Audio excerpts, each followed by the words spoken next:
Good day, sir. I am Chris Wilson, and this is Group C's presentation on digital forensics. This is a list of my group members. For this presentation, we are system administrators for XYZ Industries, investigating the case where an employee was seen downloading and viewing prohibited material on their company laptop during working hours.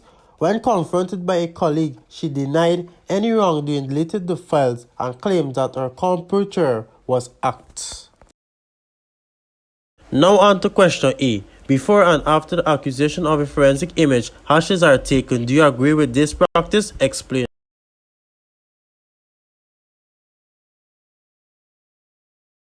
We agree with this practice because hashing before acquiring a forensic image allows for a hash of the original data on the storage medium to be computed as well as acts as a checksum to confirm the integrity of the data in the future. Further, hashing after acquiring the image provides verification that the image data is identical to the original. If the two hashes are not equal, then the data was changed during the copying process. The hash of the image also helps to confirm its data integrity, and thus the data as being preserved if rehashing of the image produce the same value.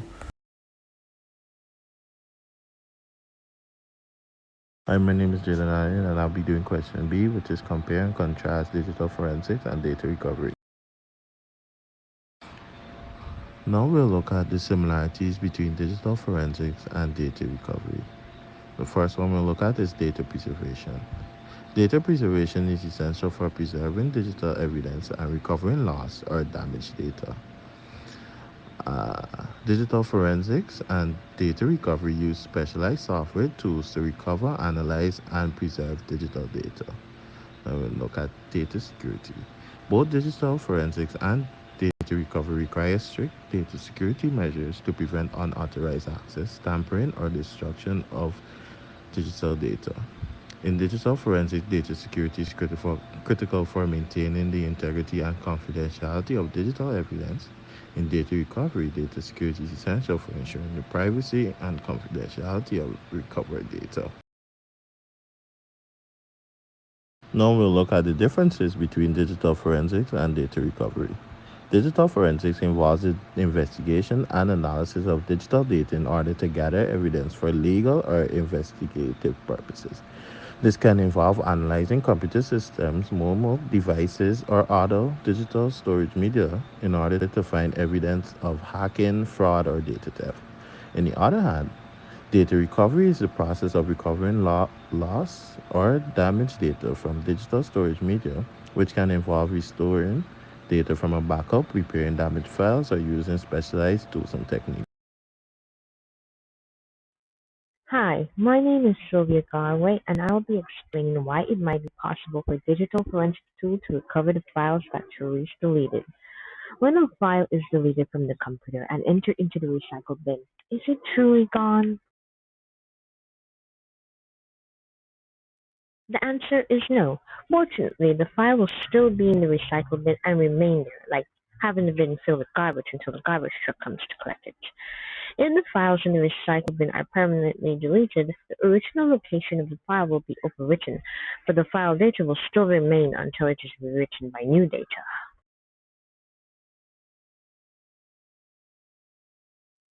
With the aid of certain digital forensic tools, one will be able to recover the deleted files. However, this also depends on the restore point of data, and hopefully the previous data hasn't been rewritten by the new data already. Since Therese was doing misconduct during work hours on the company laptop, it should be temporarily taken to retrieve the data before new data replaces it, in order for digital forensics tools to retrieve data. This is Sylvia, and I'll also be doing question B, which will be describing one artifact that may be used to support the claim that Therese's account was used to access the prohibited files. Artifact Windows Run dialog box. This artifact can be used to retrieve all recent user activity history on a computer. Windows activity history under the privacy and security settings is used to track and store user activity such as apps and files the user access on the computer. Once the setting is set to on. A Windows Run dialog box can be used to search for recent activities performed by the user on the computer. This will bring up a list of all apps and files accessed recently, including the files to restore.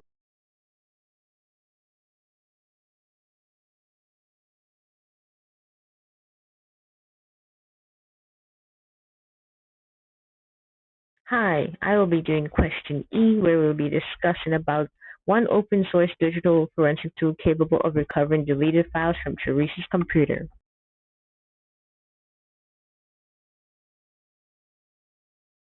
To recover Teresa's deleted files, we chose Autopsy Digital Forensics Tools. It's compatible, it has a GUI interface, it's easy to use, it's extensible, it's cost effective, and it's fast. Now for an overview of how the tool is used.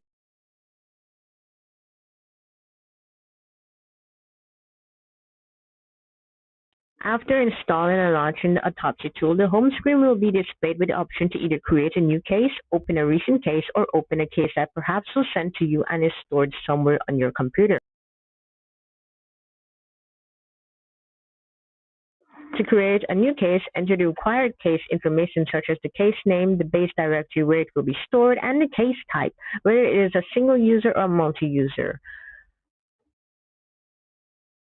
There is also an optional section to enter additional information about the case, such as a case number, the examiner's details, and the organization the analysis is being conducted for. This is a very useful section to capture case information when conducting formal investigation to be admitted as evidence in court. The next step is to click on the Add Data Source button to start the process of adding the data you want to analyze. The first step of this process is to select a host that will be used to organize the data source and the other data. Then select the data source type, which can be any one of the options as shown in the screenshot on the screen. This image or VM file option is selected if an image of the hard drive has already been created. The local disk option is selected if an external drive attached to the computer is the source of the data to be analyzed. If the disk image option is selected, the path to the file is next selected. Next, the ingest needs to be configured. Here, the analysis of interest are selected from a list of types of analysis that can be conducted on the data. Select all if a full investigation is required.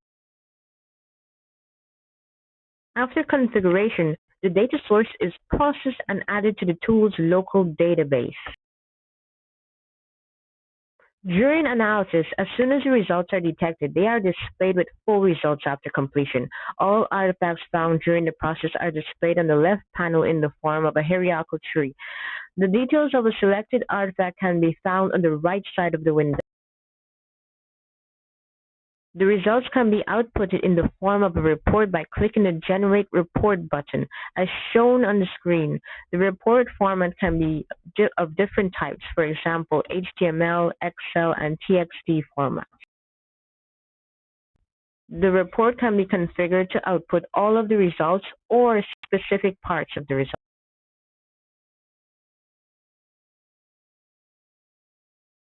Here on the screen is an example of what an HTML-generated report looks like.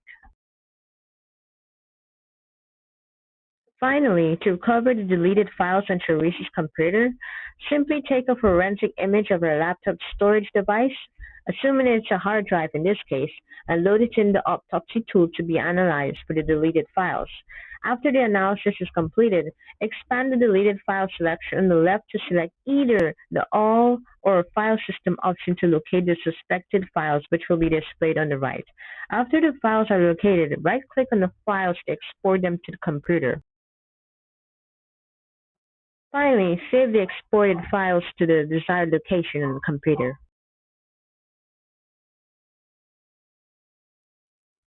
These are our references used in the compiling of this presentation. This has brought us to the end of our presentation.